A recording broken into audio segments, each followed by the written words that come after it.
में भाग लेंगे माननीय सदस्य श्री रणधीर शर्मा जी। एब्सेंट।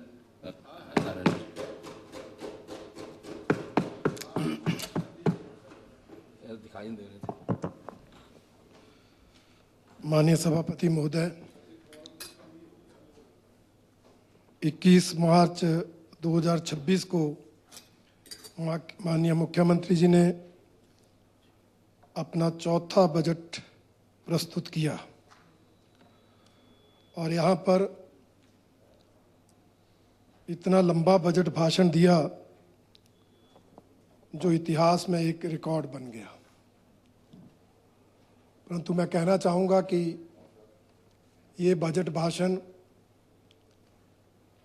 बजट पर कम और राजनीतिक दृष्टि से, राजनीतिक उद्देश्य से दिया गया भाषण था और इस भाषण को राजनीतिक भाषण भी बोला जाए तो कोई गलत नहीं होगा,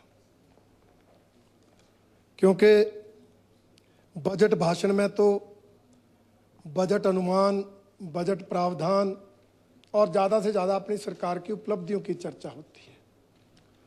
परंतु इस बजट भाषण में मुख्यमंत्री जी ने अधिकतर समय केंद्र की सरकार को, हिमाचल विधानसभा में विपक्ष को और पिछली भारतीय जनता पार्टी की सरकार को कोसने में लगा दिया। पानी पी पी कर भारतीय जनता पार्टी के नेतृत्व वाली केंद्र सरकार, पिछली भाजपा सरकार और अब विपक्ष की आलोचना वो करते रहे।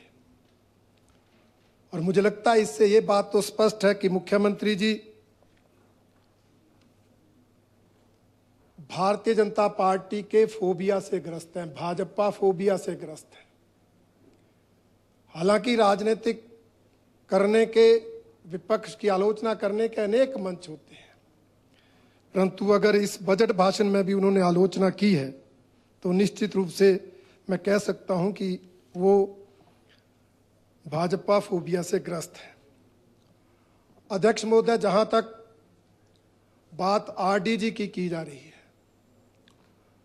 हमने पहले भी इस विषय पर विधानसभा के अंदर भी बातें की है, विधानसभा के बाहर भी बातें की है और मैं आज भी कहना चाहता हूं, हमारे माननीय मुख्यमंत्री जी इस विषय को लेकर सिर्फ और सिर्फ राजनीति कर रहे हैं। उनको पता है, वो जानते हैं कि जब 15वें वित्त आयोग में आरडीजी टेपरिंग ग्रांट के रूप में दी थी तो अल्टीमेटली बंद होनी थी, परंतु अब बंद हो गई। ठीकरा भारतीय जनता पार्टी के सिर फोड़ा जाए, भारतीय जनता पार्टी के खिलाफ इस मुद्दे को भुनाया जाए, सिर्फ इस दृष्टि से मुख्यमंत्री और अन्य मंत्री भाषण दे रहे हैं और बातें कही जा रही हैं। ये संवैधानिक अधिकार है प्रदेश का। मैंने अध्यक्ष महोदय पहले भी कहा था, संविधान के सेक्शन आर्टिकल 275 भी, 280 भी, दोनों मैंने भी पढ़े हैं। कहीं भी आरडीजी, रेवेन्यू डेफिशिएंट ग्रांट शब्द आता ही नहीं है, तो आरडीजी कहां से संवैधानिक अधिकार हो गया?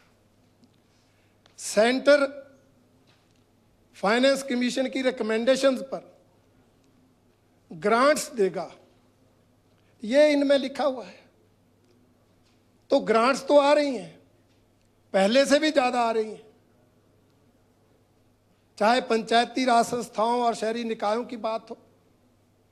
उस ग्रांट में तो इस बार 2000 करोड़ की बढ़ोतरी है।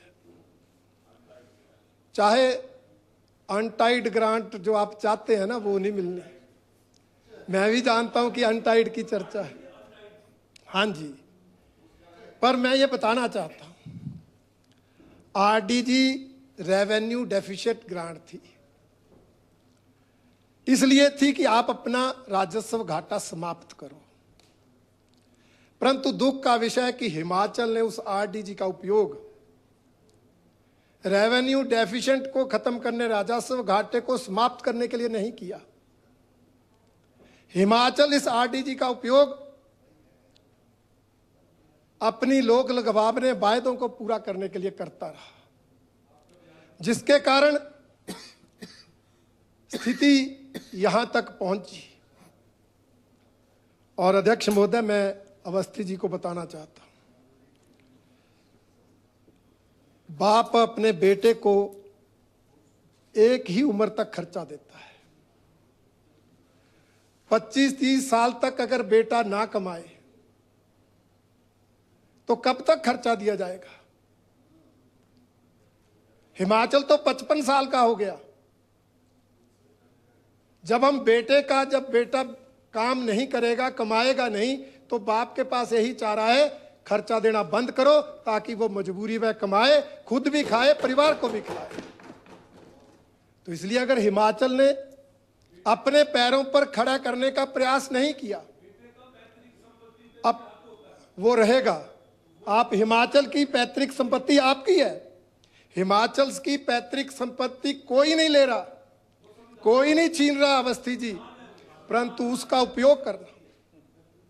अवस्थी जी, मैं आपको जानकारी देना चाहता हूं, माननीय मुख्यमंत्री जी, आरडीजी बंद होने के बाद पूर्व केंद्रीय वित्त मंत्री और पूर्व केंद्रीय कानून मंत्री आदरणीय चिदंबरम जी से मिले थे।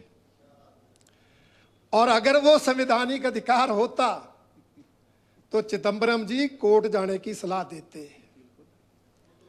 परंतु जब उन्होंने कहा कि इस पे भाई कुछ नहीं होना, तभी आप कोर्ट नहीं गए, तभी आपने बोला अब राजनीति कर लो, होना तो कुछ नहीं है।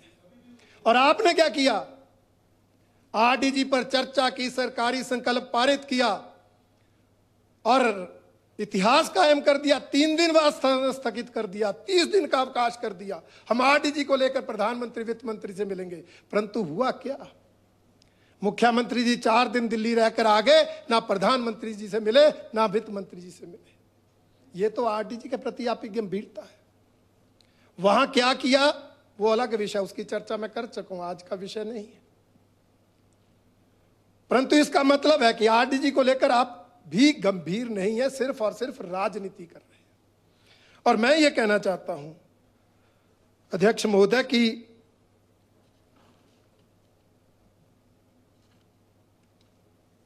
ये बजट मौका था। मुख्यमंत्री जी बार बार बातें करते हैं आत्मनिर्भर हिमाचल की, होना चाहिए। और ये बजट मौका था कि मुख्यमंत्री जी कुछ कड़े फैसले लेते, कुछ सही निर्णय लेते और हिमाचल प्रदेश को आर्थिक दृष्टि से अपने पैरों पर खड़ा करने की कोशिश करते, हिमाचल प्रदेश को आत्मनिर्भर बनाने के लिए कोशिश करते। परंतु इस बजट में वो प्रयास दिखे नहीं। मात्र कुछ % सैलरीज की अस्थाई 6 महीने के लिए कटौती करके प्रदेश आत्मनिर्भर नहीं बनेगा। आपको अनेक कड़े फैसले लेने पड़ेंगे, फिजूल खर्ची पूरी तरह बंद करनी पड़ेगी, भ्रष्टाचार पर 0 टॉलरेंस रखनी पड़ेगी, आपको एक्साइज पॉलिसी में सुधार करना पड़ेगा, माइनिंग पॉलिसी बनानी पड़ेगी, आपको पर्यटन क्षेत्र में नए डेस्टिनेशन डेवलप करने पड़ेंगे। और मैं तो ये भी कहना चाहूंगा कि नई परिस्थितियों में आपको अपनी जो चुनावी गारंटियां हैं उन पर भी पुनर्विचार करना चाहिए था। और शायद वो सलाह आपके फाइनेंस विभाग ने आपको दी भी थी। उस प्रेजेंटेशन के माध्यम से फाइनेंस डिपार्टमेंट ने आपको वो एडवाइस दी थी, परंतु आपने वो एडवाइस नहीं मानी और आपने वही रास्ता चुना। हिमाचल प्रदेश को कर्ज में डुबोते चलो, कर्ज लेते जाओ, घी पीते जाओ। उसी रास्ते पर आगे आपने चलना शुरू कर दिया। और ये बजट ना तो आर्थिक सुधारों को लेकर है, ना वित्त अनुशासन को दर्शाने वाला बजट है, ना फिजूल खर्ची को कम करने वाला बजट है। ये बजट तो पुराने ट्रेडिशनल स्टाइल पर चलने वाला बजट है। थोड़ा पॉलिटिकल फेवर डाल दिया है, पॉलिटिकल फ्लेवर डाला हुआ है, बाकी इस बजट में कुछ नहीं है। और सभापति महोदय, अगर मैं इस बजट की चर्चा करूं 53,928 करोड़ के बजट आकार का ये बजट 3586 करोड़ कम हो गया। ये चिंता का विषय, दुर्भाग्यपूर्ण है। आप कह सकते हैं आरडीजी खत्म हो गई इसलिए आकार कम हो गया। ये सिंपल बहाना है। ये तो अनपढ़ भी कर सकता है, ये तो कोई भी कर सकता है। आपकी कुशलता तब होती अगर आप आरडीजी बंद होने के बाद भी बजट आकार को बढ़ाते नहीं तो कम से कम वहां तो रखते। परंतु आपने आरडीजी का बहाना लेके बजट का आकार कम कर दिया। उसके कारण क्या हालात आगे होंगे आप देखते जाइए। मैं बताना चाहता हूं, यह बजट का आकार कम होने का कारण सिर्फ आरडीजी बंद होना नहीं है। आरडीजी बंद हुई है तो केंद्र सरकार ने उसकी एवज में अन्य जो अनुदान है उनमें बढ़ोतरी की है। सेंट्रल टैक्सेस के शेयर में बढ़ोतरी की है।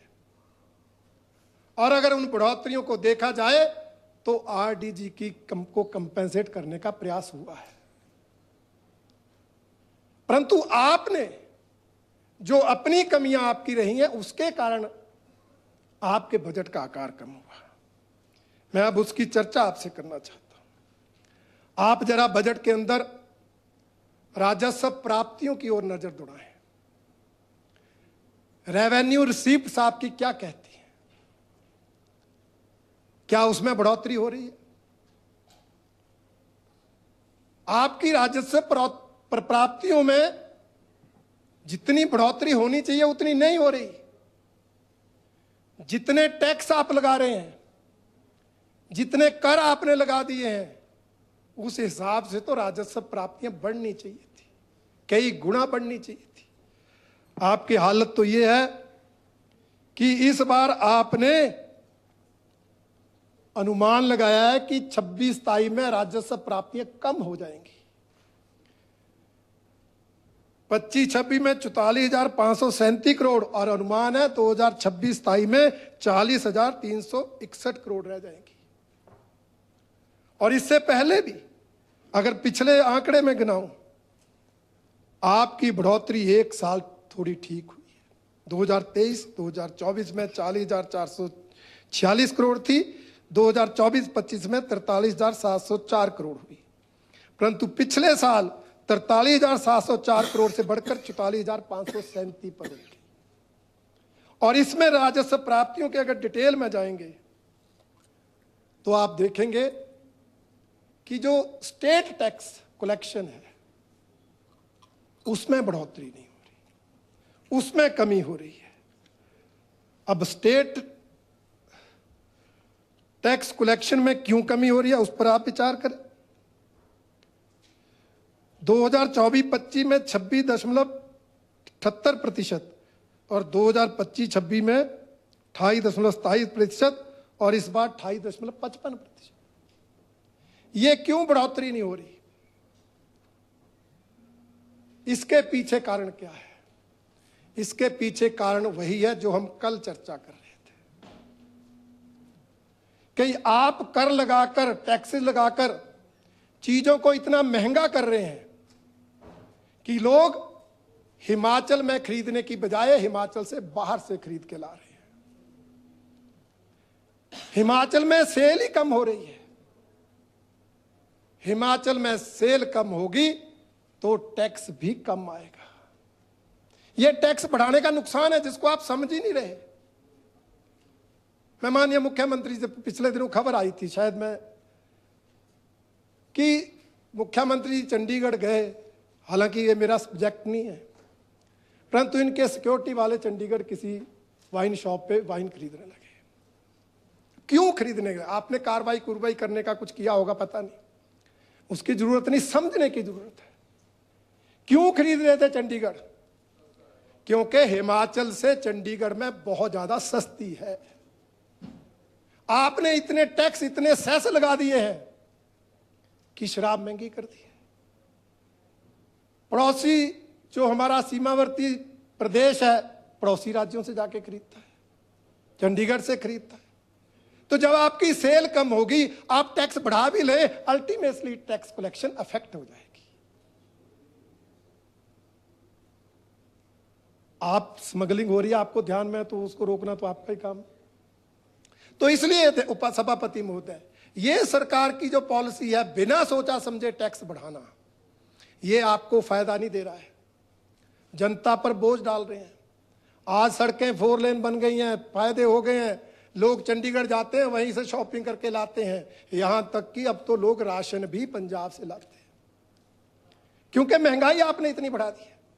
इसलिए ये जो टैक्स कलेक्शन का विषय है, इस पर सरकार को देखना चाहिए। पिछले कल भी हमने इस पर बात की थी। अब बजट के अगर पैमानों की बात करें, कल हमारे भवानी सिंह जी उछल उछल के बोल रहे थे, उछल उछल के बोल रहे थे हमारी सरकार ने प्रति व्यक्ति आय बढ़ा दी, बहुत ज्यादा बढ़ा दी, केंद्र से ज्यादा बढ़ा दी। बोला अब मेरे को भी उछल के ही बोलना पड़ेगा ना। अब मैं बताना चाहता हूं, आपकी प्रति व्यक्ति आय अगर राष्ट्रीय स्तर से 57,000 करोड़ ज्यादा है, तो 2021-22 में जब जयराम ठाकुर जी की सरकार थी, तब भी हमारी प्रति व्यक्ति आय 2,01,854 रुपए प्रति व्यक्ति थी, और राष्ट्रीय स्तर से 51,528 रुपए ज्यादा थी। तो ये कोई नई बात नहीं है। पर कैपिटा इनकम हिमाचल की पहले से ही ज्यादा है भवानी सिंह जी। सेब को इन 5 सालों में नहीं, 3 सालों में नहीं होने लगे, सेब पहले से हो रहा है। सुक्खू सरकार तो नहीं लाई, इसलिए समय समय की सरकारों ने काम किया। और मैं ये भी कहना चाहता हूं, इस प्रति व्यक्ति आय को बढ़ाने में जो हमारी केंद्र सरकार की किसान सम्मान निधि योजना है, जो केंद्र सरकार की उज्ज्वला योजना है, जो केंद्र सरकार की आयुष्मान योजना है, जो केंद्र सरकार की प्रधानमंत्री गरीब अन्न कल्याण योजना है, उन योजनाओं का भी असर है। इसलिए प्रति व्यक्ति आय बढ़ रही है। इसके लिए भी हम प्रधानमंत्री जी का धन्यवाद करते हैं। आपकी अर्थव्यवस्था की वृद्धि दर उतनी है जितनी 2021-22 में जयराम ठाकुर जी की सरकार के समय थी, 8.3%। तो आपके बजट के पैरामीटर्स कोई भी ऐसे नहीं है जिन पर आप बजट की तारीफ कर लो। और एक इंपॉर्टेंट बजट में भी लिखा, इंपॉर्टेंट पैरामीटर है बजट का, सकल घरेलू उत्पाद, ग्रॉस स्टेट डोमेस्टिक प्रोडक्ट। मैंने इस पर पिछले साल भी चर्चा की थी। इस पर सरकार ध्यान नहीं देती और ये इंपॉर्टेंट है। हम अपना सकल घरेलू उत्पाद बढ़ाते नहीं है, जीएसडीपी बढ़ाने की आवश्यकता है, क्योंकि इसी सकल घरेलू उत्पाद का 3% आप कर्जा ले सकते हैं। कर्जे की लिमिट ये तय करता है, कोई सरकार नहीं तय करती। ये आप यहां आरोप लगाते हैं केंद्र ने हमारी कर्जे की लिमिट तय की। नहीं भाई, आपका सकल घरेलू उत्पाद अगर 2,54,000 करोड़ है तो 3% तक ही आप कर्ज ले सकते हैं। इसलिए सकल घरेलू उत्पाद को बढ़ाओ। इसको कैसे बढ़ाएंगे? इन्वेस्टमेंट बढ़ाओ। पर आप इन्वेस्टमेंट बढ़ाएंगे नहीं। आपको तो वर्ल्ड ड्रग पार्क नहीं चाहिए, आप तो ये नहीं चाहिए, हम सस्ती जमीन नहीं देगा, आप तो हर जगह पैसे देखते। अरे इंडस्ट्रियलिस्ट तभी आएंगे जब उनको इंसेंटिव देंगे। हिमाचल प्रदेश में अधिकतर इंडस्ट्री तब आई थी जब आदरणीय अटल जी ने हिमाचल को इंडस्ट्रियल पैकेज दिया था, इंसेंटिव दिए थे। उस समय ही इंडस्ट्रीज आई थी और डॉक्टर मनमोहन सिंह जी ने तो वो पैकेज वापस लिया था, उसकी समय सीमा कम की थी। आज आप जो इंडस्ट्रीज लिस्ट आ रहे हैं उनको इंसेंटिव ही नहीं दे रहे हैं, जो पिछली सरकार ने दिए उनको भी छीन रहे हैं। तो क्यों आएगा इंडस्ट्रियलिस्ट? जो बिजली हिमाचल में सस्ती होने का एक इंसेंटिव था उसको आपने महंगा कर दिया 20% बढ़ाकर। इंडस्ट्रीज आनी तो दूर, पुराने इंडस्ट्रियलिस्ट भी छोड़कर जा रहे हैं। इसलिए आपकी इन्वेस्टमेंट हो नहीं रही, नए शहर आप नहीं डेवलप कर रहे। अब जाके सोचने लगे जब समय विदाई का आ गया, अब कब शहर बनेंगे कब नहीं, परंतु हिमाचल को जो नुकसान होना था, ये सकल घरेलू उत्पाद का कम होना, ये बहुत ही बड़ा चिंता का विषय है। और सकल घरेलू उत्पाद राजकोषीय घाटा जो है वो सकल घरेलू उत्पाद का 3% ही होना चाहिए। ये आपका 4% से ज्यादा बढ़ गया है। ये इससे भी बड़ा चिंता का विषय है, इसलिए इस पर ध्यान देने की आवश्यकता है। बाकी सभापति महोदय, एक और उम्मीद थी हमें इस बजट से कि आप आरडीजी बंद हुई है, उसी का बहाना, हालांकि ग्रांट बढ़ाकर हिमाचल को कंपेंसेट किया गया है, अभी तो शुरू ही हुआ जी, 20 मिनट हो गए। ग्रांट्स बढ़ाकर आपको हिमाचल को कंपेंसेट किया, परंतु फिर भी हम इस बजट में अपनी कमिटेड लायबिलिटीज को कम कर सकते थे, परंतु हमने वो रास्ता नहीं चुना। और जो हिमाचल प्रदेश की कमिटेड लायबिलिटीज है वो पहले से भी ज्यादा बढ़ गई। अब कमिटेड लायबिलिटीज क्या है? हमने वेतन देना है, पेंशन देनी है, ब्याज की अदायगी करनी है, ऋण की अदायगी करनी है और स्वायत्त संस्थाओं को एड देनी है। ये कमिटेड लायबिलिटीज है। और ये हमारी जयराम ठाकुर जी की सरकार थी तो 71% थी, मतलब 100 रुपये आता था तो 26 रुपये वेतन पर, 15 रुपये पेंशन पर, 10 रुपये ब्याज पर, 11 रुपये ऋण अदायगी पर, 9 रुपये स्वायत्त संस्थाओं को जाते थे और 29% कैपिटल बचता था, आउटले, कैपिटल आउटले पूंजीगत कार्यों के लिए, डेवलपमेंट वर्क्स के लिए 29% था। और आज क्या हालत हो गई?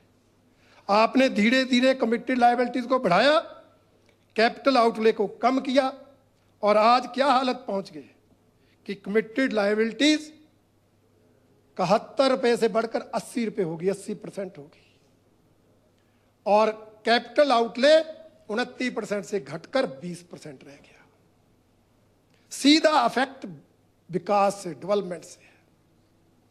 अब ये पिछली बार 29 हमारे टाइम था, आपके टाइम 28 आया, 24 आया, 20 आ गया।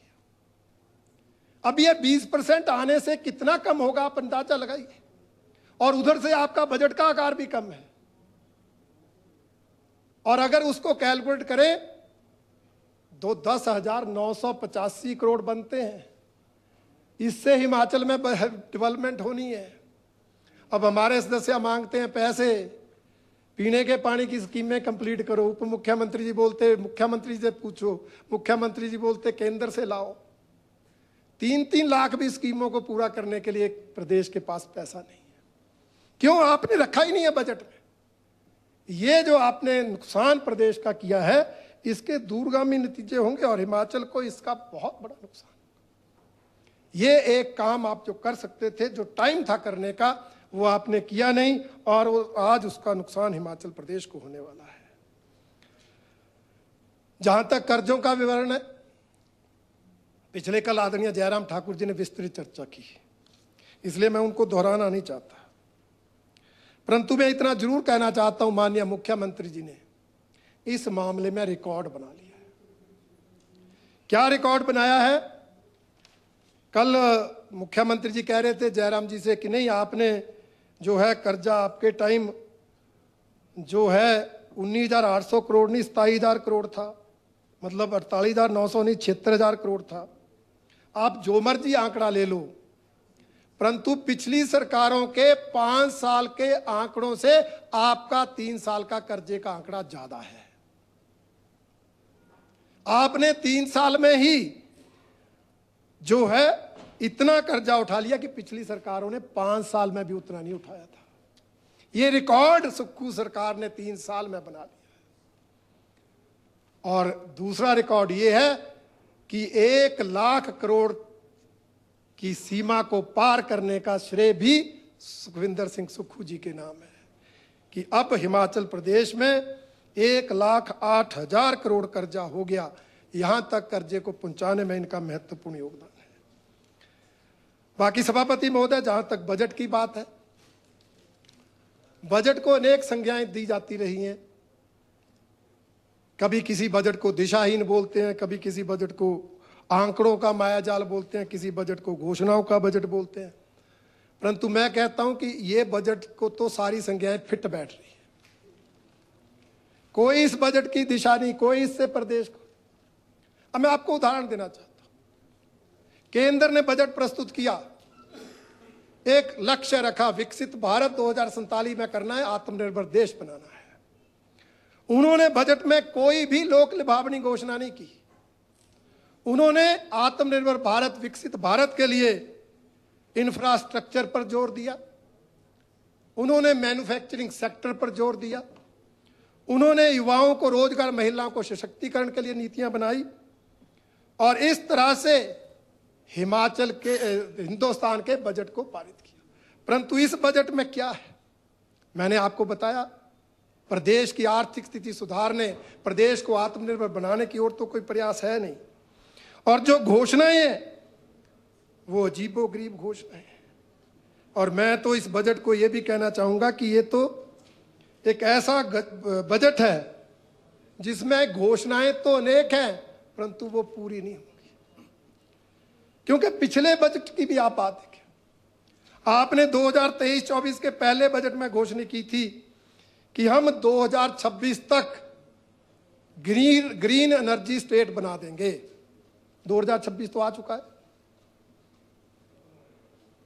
2026 आ चुका है। विक्रमादित्य जी, कहां है आपका ग्रीन एनर्जी स्टेट? आपने 2023 के बजट में कहा था। कौन करेगा आपके बजट की भाषण पर विश्वास जब आपके ऐसे ऐसे वायदे होंगे?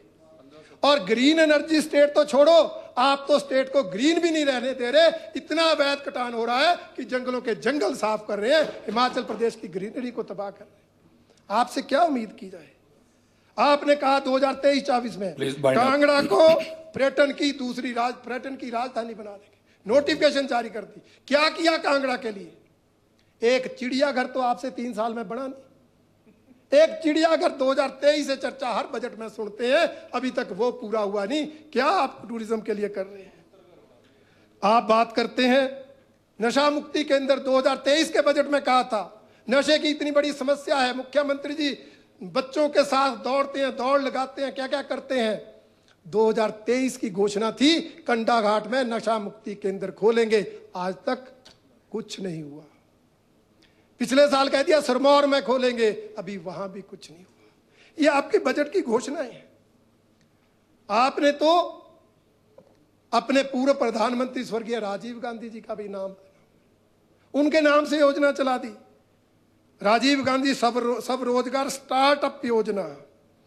क्या हुआ? कितने बच्चों को रोजगार मिला? कितने बच्चों को रोजगार मिला? ये आपकी योजना 2023 की है। इस बार आपने नई योजना शुरू कर दी, राजीव गांधी स्टार्टअप सब रोजगार सौर योजना। यार क्या अंतर है? आप क्या मजाक, किसका मजाक बना रहे हो? 2023 में कहते राजीव गांधी सब रोजगार स्टार्टअप योजना, अब कह रहे हैं राजीव गांधी स्टार्टअप सब रोजगार सौर योजना। ये क्या है? युवाओं के साथ तो मजाक है भवानी जी, ये तो माननीय राजीव गांधी जी का मजाक बना के रख दिया। उनकी भी आत्मा स्वर्ग से क्या कहती होगी कि क्या कर रहे हैं मेरे चेले, मेरे नाम का क्या उपयोग कर रहे हैं। और सच्चाई ये है कि ना उसमें कुछ हुआ ना इसमें कुछ होगा, क्योंकि बजट ही नहीं है। आपने अनेक योजनाएं और चला दी, राजीव गांधी प्राकृतिक योजना। थोड़ा सा टाइम, 28 मिनट हो गए। कल सर 35 मिनट बोले लोग, तो बाकी लोग भी बोलेंगे, अभी बहुत लंबी लिस्ट है, बाकियों को टाइम कट होगा। बाकी सर जो आपने कर्मचारियों के बारे में जो भी बजट में घोषणा होती कभी समय पर, चाहे एरियर की बात हो चाहे कोई बात हो। और मैं तो ये कहना चाहूंगा ये सरकार बाकी वर्गों के तो विरोध में है ही, कर्मचारियों की विशेष रूप से विरोधी है, जिनको हर बार आश्वासन देकर उनकी इच्छाओं पर पानी फेरने का काम आप करते हैं। बाकी मैं ये कहना चाहूंगा ये बजट गुमराह करने वाला बजट है। और गुमराह आप किनको करते हैं? जो आम आदमी है। और इस बजट में भी आपने उन 1 लाख अति गरीब परिवारों को गुमराह किया है जो बेचारे गरीब हैं, उनकी गरीबी का मजाक उड़ाया है। सहारा क्या दे रहे हैं मैं बता रहा हूं। आपने बोला हम आपके परिवार को सुखी परिवार बनाएंगे, उसके लिए क्या करेंगे? 300 यूनिट बिजली मुफ्त देंगे। कौन सा गरीब परिवार है जो 300 यूनिट खर्च करता है? बताओ मुझे। 300 यूनिट खर्च करने वाला गरीब हो सकता है क्या? तो आप क्यों मजाक बना रहे हो? वो तो 100 यूनिट तक भी नहीं पहुंचता, और 100 यूनिट तो जयराम जी दे रहे थे फ्री। 125 दे रहे थे। आपने उनसे मजाक किया कि आपकी गरीबी का मजाक उड़ा दिया। वो तो 100 यूनिट तक खर्च ही नहीं करते, आप 300 यूनिट, तो क्या बोल रहे हैं। आपने क्या कहा, इंदिरा गांधी प्यारी बहना सुख सम्मान योजना देंगे 1500 रुपए परिवार की बहन को। मैं पूछना चाहता हूं अवस्थित, इधर इधर इधर प्लीज प्लीज प्लीज, मैं पूछना चाहता हूं कि इन अति गरीब परिवारों की महिलाओं को, जिनको पहले से सामाजिक सुरक्षा पेंशन 1500 रुपए मिल रही है, क्या वही देंगे या और सुख, ये जो योजना उसमें और देंगे? स्पष्ट करें। और देंगे स्वागत है योजना का, अगर नहीं देंगे तो आप उनका मजाक बना रहे हैं, उनको गुमराह कर रहे हैं। Please wind up please. और ये भी बताएं एक परिवार की कितनी महिलाओं को देंगे, आपने इसमें भी मेंशन नहीं किया है। 1 को देंगे, 2 को देंगे, 3 को देंगे, फिर आप कहते हैं हम उनको पक्का मकान बना के देंगे। योजना कोई नहीं है। अरे पक्के मकान तो प्रधानमंत्री आवास योजना में आधे बन गए हैं, आधों का जो है ऑनलाइन अप्लाई हो चुका है, उनके बन जाएंगे। आप अपने आप ही श्रेय ले रहे हैं। करना कुछ नहीं है, और 1 लाख परिवारों को चिन्हित करके हमने आपके लिए कर दिया। ये बल्ले बल्ले लेने का ये काम आप कर रहे हैं। इसलिए मैं कह रहा हूं आपका ये बजट गुमराह करने वाला बजट है। और प्रदेश के गरीब, आप भेड़ पालकों के 100 रुपए उन समर्थन, 100 रुपए आता रेट कब है, ज्यादा ही रहता है उनका। मछली का 100 रुपए समर्थन मूल्य, मछली 150-200 से कम बिकती कब है? आपने सिर्फ समर्थन मूल्य ही घोषित करने देना तो है नहीं, क्योंकि वहां तक रेट ही नहीं आना। आप अदरक कह रहे 30 रुपए, कब आता है 30 रुपए अदरक? आप किसको गुमराह कर रहे हैं? हाँ 200 आती है मछली, मैं तो कह ही रहा हूं। समर्थन मूल्य का तो तब फायदा है अगर मछली का रेट 100 से कम आ जाए, सरकार 100 रुपए लेगी, तो 100 से कम तो आता ही नहीं है। इसलिए हैं जी, please please please wind up please. बाकी अध्यक्ष महोदय, सभापति महोदय, 2-3 मिनट लगेंगे। एक तो मैं ये कहना चाहूंगा कि ये सरकार केंद्र की योजनाओं के सहारे चली है। कल माननीय विक्रमादित्य सिंह जी भाषण दे रहे थे और कह रहे थे हमने सड़कें बनाई, केंद्र से 4580 करोड़ रुपए लाए, और कह रहे थे हम लाए, हमारे प्रयास, हमने डीपीआर दी, प्रदेश सरकार ने कोशिश की। बिल्कुल की। फिर आरडीजी पे क्यों नहीं हुई? फिर आरडीजी पे क्यों नहीं हुई कोशिश? ये नहीं। आपने अगर कोशिश करके, आपकी ही कोशिश से पीएमजीएसवाई का पैसा आया, आपकी कोशिश से सीआरएएफ का पैसा आया, आपकी कोशिश से जल जीवन मिशन का पैसा आ रहा है, तो आरडीजी क्यों नहीं आई? आप क्या कहना चाह रहे? आप ये कहना चाह रहे थे कि मुख्यमंत्री ने प्रयास नहीं किए इसलिए नहीं आई। आपका निशाना हम नहीं थे, आपका निशाना मुख्यमंत्री सुखविंदर सुख थे। इसलिए मैं आपकी बात को काट नहीं रहा। मैं ये कह रहा हूं, आप कल भाषण दे ही उनके लिए रहे थे। एक शेर भी हेलीकॉप्टर वाला उनके लिए ही पड़ा। आप माननीय सर से प्लीज वाइंड अप प्लीज। और हेलीकॉप्टर का जिक्र किया कि हेलीकॉप्टर, मुख्यमंत्री जी हेल्थ में नेशनल हेल्थ मिशन पर चर्चा कर रहे थे। नेशनल हेल्थ मिशन में डॉक्टर से लेकर फार्मासिस्ट तक, आउटसोर्स एम्प्लॉय तक सैलरी बढ़ाने की घोषणा करते रहे, हमारे साथी मेज थपथपाते रहे। पैसा कहां से आ रहा है? विक्रमादित्य कहां से आ रहा है? केंद्र से आ रहा ना। जब केंद्र से आ रहा फिर घोषणा क्यों कर रहे हो? अगर कर रहे हो तो लिखो कि केंद्र सरकार द्वारा पैसा ये आ रहा है, मोदी जी का धन्यवाद। आप प्रधानमंत्री ग्राम सड़क योजना की चर्चा करो, लिखना। ऐसा ही बोलते हैं। ऐसा ही बोलते हैं। Please wind up.